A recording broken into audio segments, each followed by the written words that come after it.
enter game number 2 of this best of 5 series sa ating international rivalry between Onyx Philippines and Aurora Gaming. Nakaisa na ang Aurora Gaming kanina with a spectacular performance mula kay Domengkite. And this time around sa Expanding Rivers naman magkikita ang dalawang kupunan. Yeah, nakita natin yung kanilang mga tinatago pang composition, yung mga tinatago strategy. This time around, Onyx Philippines is gonna be on the red side.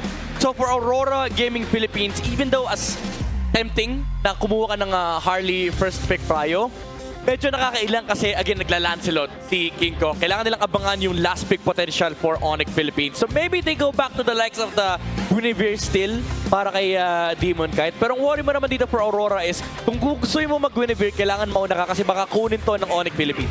Oo, yung Guinevere din kasi kanina naging malaking problema sa kamay ng Onyx Philippines dahil nga sa ginagawang pagtalon din ng tuloy-tuloy ng Aurora. Hindi lamang kasi yung Guinevere yung tumatalon, may kasamang Khalid, may kasamang Blazing Duet, Totoo. may kasamang sino pa yung isang may kasamang Benedetta. Pwede pa, di ba? Kaya hindi rin mapalagay eh. Parang naramdaman ko to kanina eh. Nung nag-guard ako, hindi ako mapalagay eh. Sinusugod ako ng Benedetta. Tapos may Petri din kasi. May Petri din. Tapos may choice pa yun kung pipindutin niya o babawasan ka lang niya. Oo. Ano kaya yung magiging first pick pa dito ng Aurora? Doon ako interested eh. If kukunin kagad nila yung Harley.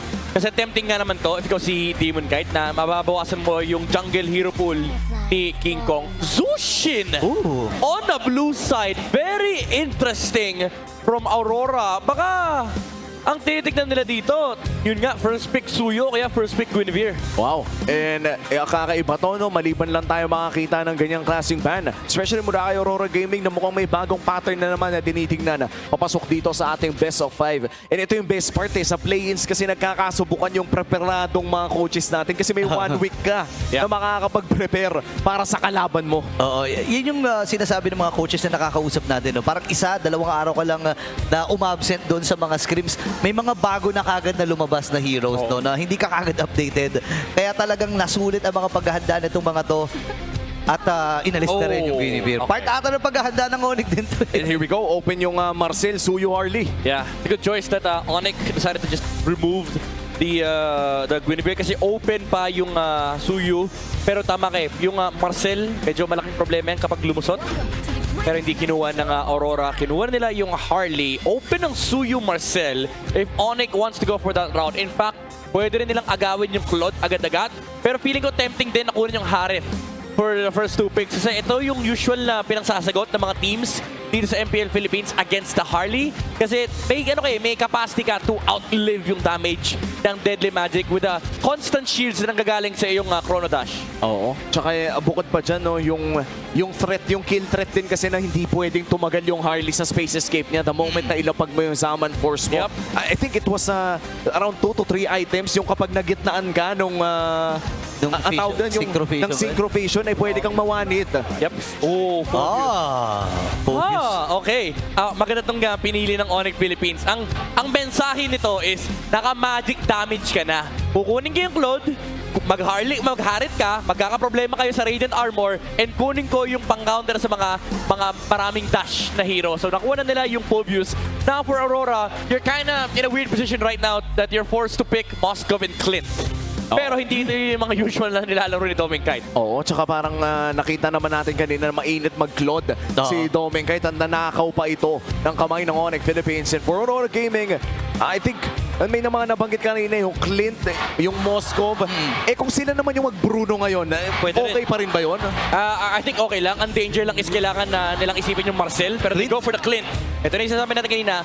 Yung Marcel kasi kailangan nilang isipin. Now that they've gotten themselves the Hilda, yung pressure ng Marcel ay medyo mababa na. But it's still there. But for Onyx Philippines, I think you're warranted to pick up the jungler here unless gusto mo i-flex si King Kong up until the very last phase. Kasi again, meron pang Lancelot potential si King Kong. So instead of the Lancelot, they go for the jungle pick in Red 3. Oy. Ang maganda rito for Onyx Philippines and is they can dictate whatever the Mage Pryo is. Kasi pwedeng mauna sa Super Prince sa Red 4. And looking at the side of Aurora Gaming, naghahanap din sila ng kanilang potential XP laner or roamer, depende kung saan ilalagay yung Hilda na ito. How likely will it be na makakita tayo ng potential Beleric sa playoffs na ito? Oh, Beleric, no? actually might be a good pick para sa Aurora. Considering na yung heroes ng Oo. Onyx Philippines dito, lahat sila papasok. Oo nga. Tapos diretsong naka-counter niya pa yung Claude, no? So, parang maganda nga yan na ideya, no? Para dito sa Aurora Gaming. Ngayon, para sa second phase, bans dito ng Aurora. Wala pang mage. Pwedeng si Super Prince na ang next na punteriya nila dito, Yeah. Kaso yun nga yung problema, may ipit sila eh. If they target ban Super Friends, baka maunahan sila sa Gord. Oh, interesting. I like this by the way. Kasi may bypass. Ito yung nagiging response ng mga teams sa mga Khalid, mga Hilda. Meron kang essential bypass hero. Nakita natin ito from TNC. Oo. Nakaka-bad trip nga naman. Imagine mo, Hilda ka. Lahat ng will to live mo, ilalagay mo sa pang-pressure ng frontline. Tapos tatagusan ka lang ng isang Atlas. Oo.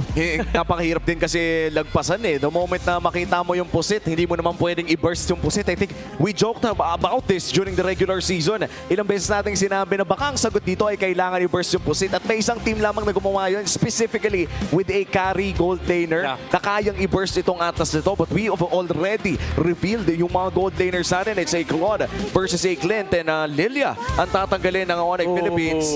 And it seems na mukhang pupunterihin nga dito ang mid lane dahil katulad nung sinabi ni Midnight ay meron ngang prayo ang side ng Onyx sa second picking phase. Yeah, Onyx has the right to choose between the Valentina and the Gord. Even yung Eve ay available pa. So I like this Lilyaban kasi ito lang nilang tanggalin yung mga remaining options for Yue. Baka nga kunin na nila yung Valentina, let go of the Eve. Kasi hawak naman nila yung Claude and Leomord. They don't really care about the reload manipulation. So for Aurora, medyo malaki yung burden nitong last ban. Kasi baka tanggalin na lang nila yung... baka matempt sila na tanggalin yung Valentina.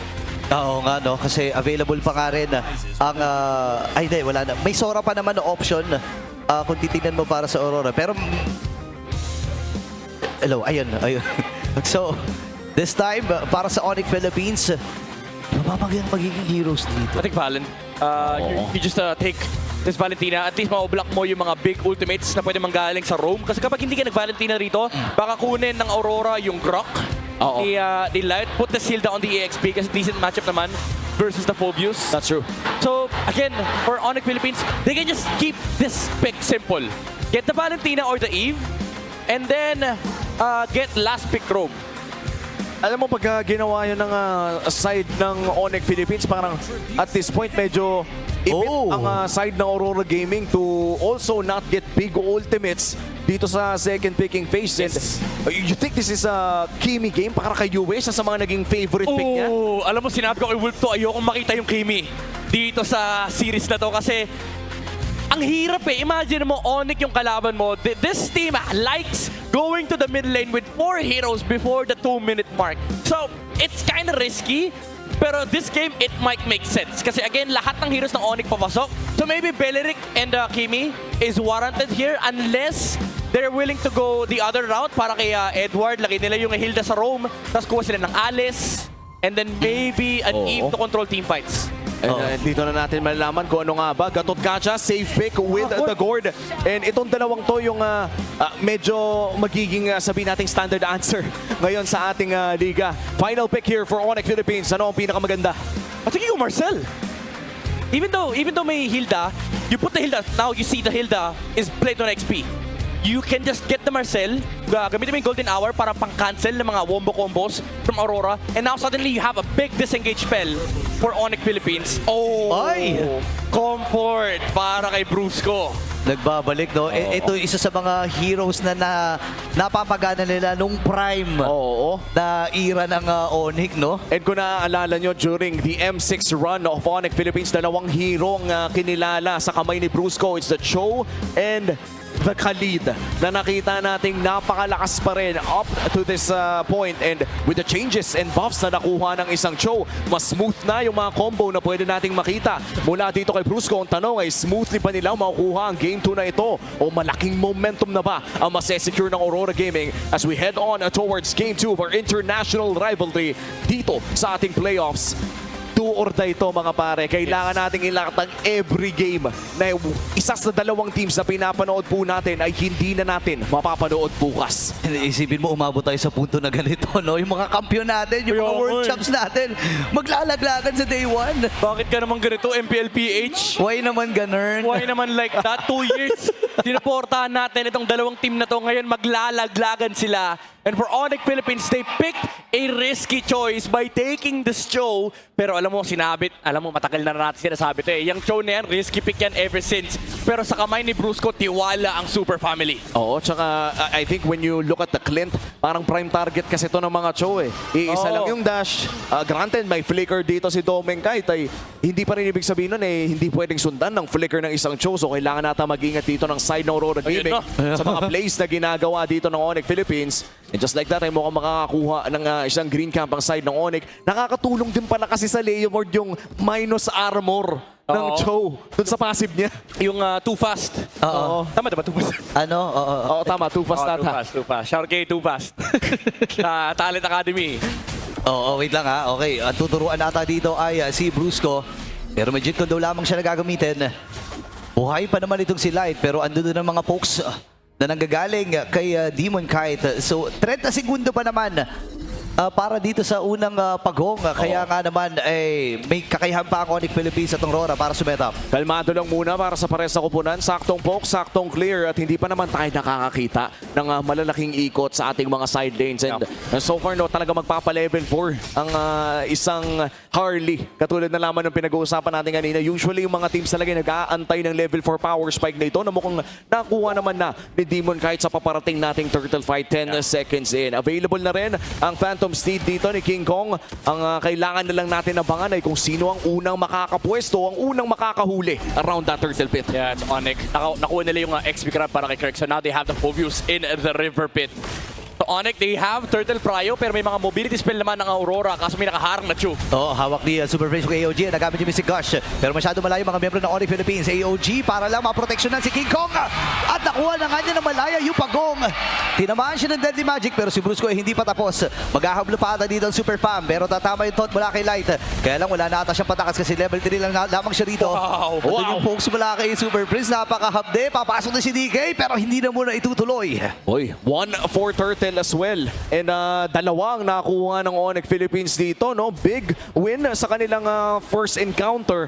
Pero ito ba ang ine-expect natin mula sa ganitong klaseng composition when we look at Onyx? I would say yes kasi nung nakuha ng Onyx Philippines yung River Pryo, nag-scatter kagad sila and yung Aurora hindi sila makapasok sa Turtle Pit kasi hinahabol sila ng Chu. Imagine mo, Harley ka, gusto mong gamitin yung space escape mo kaso sinisipa ka ni Brusco and ang hapte ng mga sipa niya, lalo na buff yan, di ba? Yung sequence ng kanyang skill tsaka basic attack ay medyo seamless na. So, kung ikaw yung Aurora, parang ayaw mo nang i-risk na kunin pa yung pagong kasi naka-ready rin naman yung Phantom Steed ni King Kong at that time. Oo, tsaka alam mo, ang maganda dito sa Onyx Philippines, willing sila mag-all-in eh. Willing sila magbitaw ng lahat ng mga skills na meron. Even committing ni Super Prince yung kanyang AOG, di ba? Para lang maproteksyonan si King Kong na ma-retry ng maigi yung pagong. Yun nga rin eh. Akala ko it was Aurora AOG, yung pala Super Prince Super Prince AOG yun, yun. Kaya pala hindi gumagalaw si King Kong, hinahayaan lang niya na may bumagsak. Hindi siya tumakbo, hindi siya natakot. Hindi siya natakot eh. Alam yung tropa pala yung mabagsak. Oo. And napaka-episodic ng mga laban natin dito, mga pare. Talagang, oy, teka lang! Oh my goodness, medyo napamali ata yung sipa dito kasi flicker ni Yue nagamit niya. Naku po! Delikado si Brusco, AOG! narahabol pa rin sa AOG. Pagsugod sa likod, Demon Kami na kill. Hahabol pa ata sila dito, nagamit yung Revitalist ni Light. Papasok si DK. And with that space escape ngayon, ipit ata yung dalawang miyembro mula dito sa Aurora. Nagtatalo na si Kirk. AOG wala tatamaan, kundi yung mga gamo-gamo lang. Ipit ata dito si Light at siya'y mamamatay mula sa Super Fam. Naging 1-for-1 trade pa ang extended team fight na yun. And with that ay makakasecure si King Kong ng isang War Axe, a 1K gold lead para sa Onyx Philippines na mukhang magta-translate pa towards another turtle take. And that's 2 turtles na mapupunta sa kamay ng Super Family. That's a room-for-room exchange. Again, medyo risky lang talaga yung Cho pick and Onyx Philippines. Ito yung sinasabi natin na minsan talaga kapag sinabi mong risky, yung execution kailangan on point eh. Pero hindi gano'ng kaganda yung latag nila. Pero yung full views, man, ito yung X-factor sa mga team fights. Kasi kapag tinignan mo yung heroes ng Aurora, they have to close the gap for them to be able to fight against Onyx. Pero kasi, yun yung gusto ng Onyx eh. Lapit kayo, pwede namin kayong paghahampas-hampasin. And nag-e-enjoy si Kirk sa mga ganung moments kasi ang dami niyang tinatalunan. Tsaka parang pag-sustain team fights ata tila ba'y nakakalamang talaga ang isang Leo Mord. No? Hindi man natin nakikita sa laban na yun. I think the Valentina has been a spectacular addition sa mga ginagawa nila sa mga team fights. Yung AOG talaga na ninanakaw Ayun, no? Nakakalinlang sa ginagawa ng mga Aurora Gaming. So, tsaka maganda dyan, may threat din kasi sila na pang counter engage or engagement na sisimulan ni Super Principe in case may 1v1 na nagaganap. Kanina pa to sa itaas pero ngayon si Sabero ata ang may upper hand Oo. Feelings lang siya kasi alam niya lamang si Sabero, si Doming Kite Yeah. sa range. So for Onyx Philippines, kailangan nilang patabain yung Claude. Yun lang yung gusto nila in this mid game. Hindi matouch nila yung mga aggressive plays mula kay Edward and Demon Kite and makaharap lang ng farm para kay Claude. And so far nagagawa nila yun, pantay ng gold si Sabero at pati na rin si Demon Kite. Pero Aurora nagsishift na sila ng focus. Sabi nila, etong pressure na to kailangan bawasan eh. Dalawa, okay. Blazing Duet na nagamit pero sa kabilang panig may nagaganap din! Si DK nasipa kagad! Onyx Philippines! Pinatay na kaagad yung jungle ng Rora! No chance para mag-space escape. Talagang the moment na matapos yung sipa ay may babagsak pang AOG. Oh. Pero mukhang makakatrade naman sa taas ng Aurora Gaming, taking a turret as well. Bagamat nagtatago si Super Prince sa likod, hindi pwedeng magkamali ng Howie dito si Yue, pero si Edward ang magbibigay ng vision. Safe muna para sa Aurora Gaming. Silipin natin ang ating Infinix in-game equipment. Patapos na yung golden staff dito ni Sabero. Yeah, kahit masabihin natin nakahinga ng konti yung Clint, technically dapat sila talaga yung lamang. And ang nangyayari dito is nabibigyan lang ng Onyx ng space dito yung Claude kasi hawak nila yung tempo sa mapa. Shutting down the Harley is never good for Aurora. Okay, si Light ngayon sasalubungin na yung mga membro ng Onyx Philippines pero nakuha na ng Onyx ang pagong pero sumabog din si Brusco with the Deadly Magic. AOG kay Light. nice! Wala sa tinama pero Sabero free hit lang. Kaya sa harap na bahagi naman si King Kong. Naku po, pinabawas-iwas sa kanyang mga espada. Tumba si Yue. Sino magiging next? Si Doming ata ang kanilang mamatahan. Ngayon masusundot si Light. Nagtatalo na rin. Ito nga si Kirk. Pasok si Super Freeze. Nagamit yung Deadly Magic na kanyang kinopya. Pero lamado at nakuha ng Onyx yung kanilang kagustuhan. Oo, at nakakuha pa sila ng torre dito sa gitna. A high-value turret that spikes their gold lead as well. Patungo sa 3,000.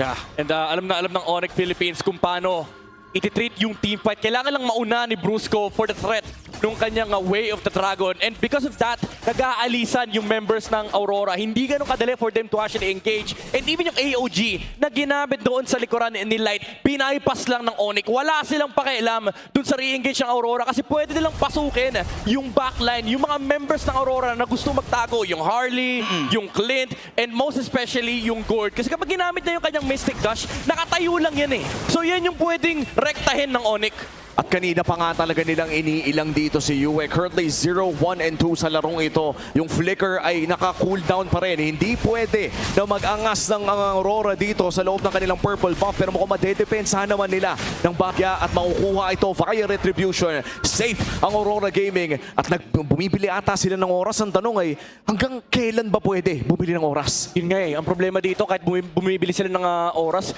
si Sabero parang pressure cooker rin eh. Nag-iinit lang yung kanin men. Mamaya ihahain na ng Onyx yan, pwede na sila kumain. Lord, yung next timing na tinitignan nitong dalawang team na to, for Aurora Philippines, this is very crucial. Kailangan kahit paano makakuha sila ng magagandang pick off or maybe even steal the Lord. Kaso ang problema men, ang daming pangharap ng Onyx Philippines and poproblemahin mo pa yung problema ng Onyx kanina, yung blazing duet na Sabero in this game. Oo, tsaka parang inaayos din talaga ng Onyx Philippines dito yung waves nila doon sa may bandang ibaba. At Oo. sisimulan na nga ng Onyx Philippines ang Lord na ito. This will be the first Lord of the game. The last 3 turtles ay na-secure ng Onyx Philippines at mukhang lalaban ng Aurora para sa Lord na ito. Kaya susubok sila. Si DK, alam nila na pumasok doon sa New Bush. Pero mabilisan na nakukunin ng Super Family. Brusco! Lord na ito. Brusco. Buwibelo lamang AOG. Wow! Hindi na nga umabot yun. Abunado pa yung buhay ni DK.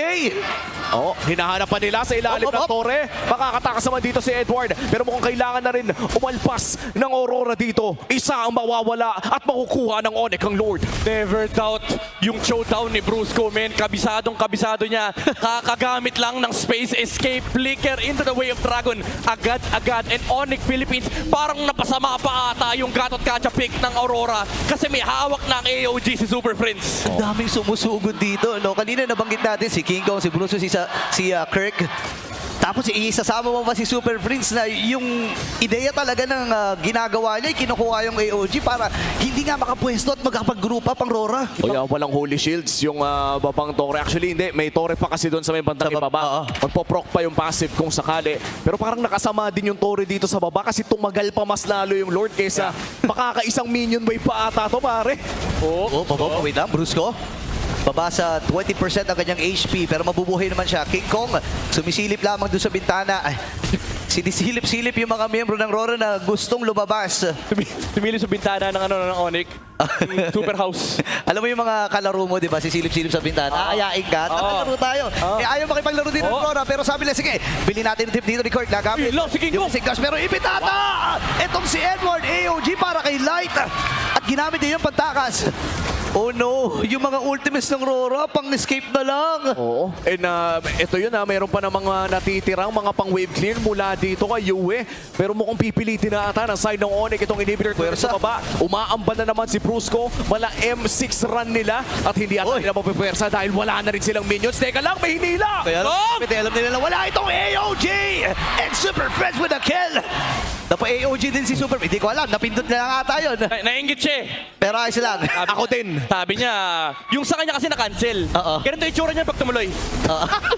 Yung pala yun. Oh, yan yung baka bagong recall.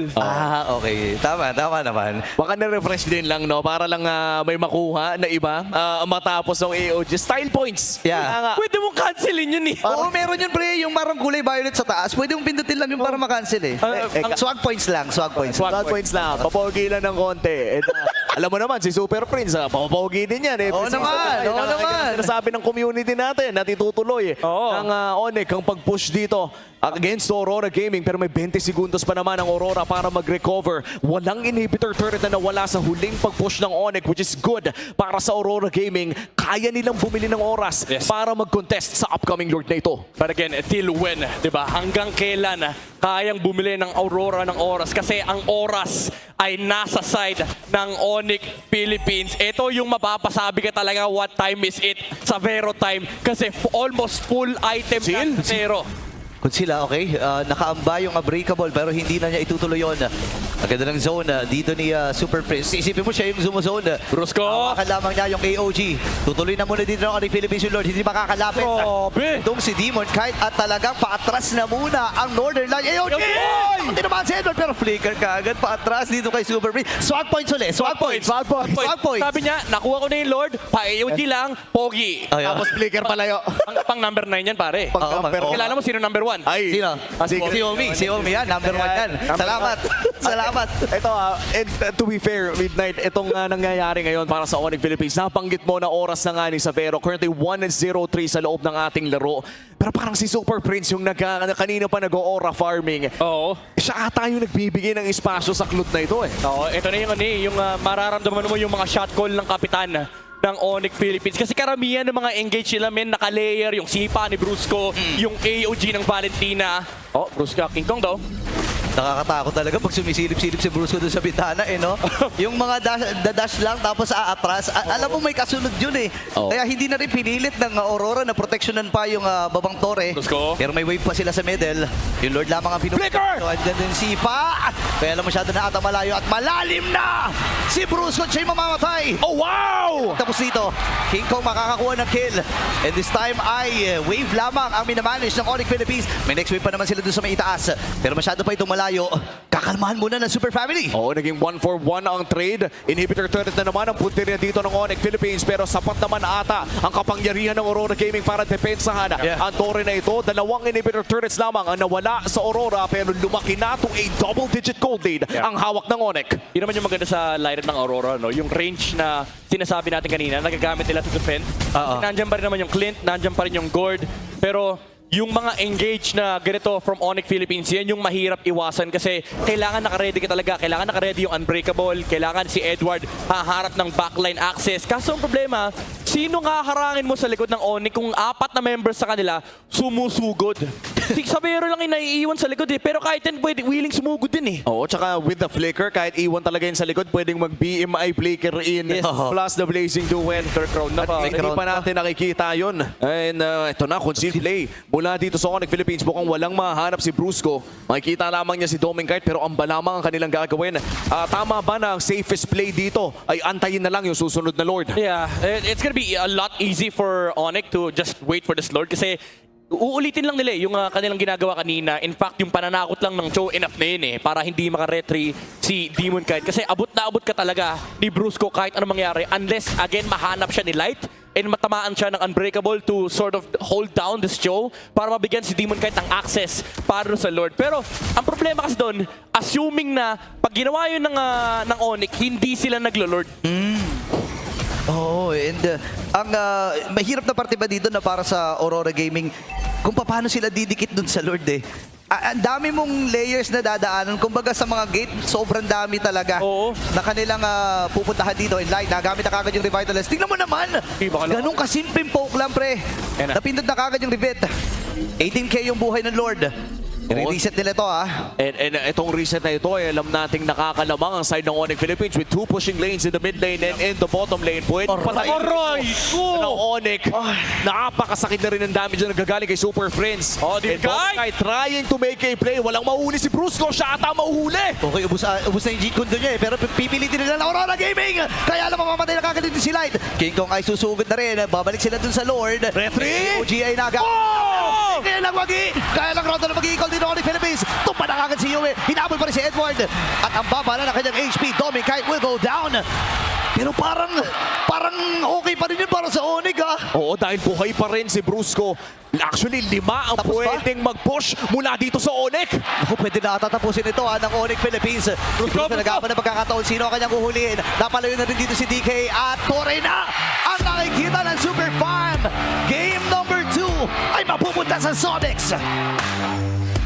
The international rivalry continues. Even ball game na naman ang ating matutunghayan sa pagtapos ng game number 2 Onyx.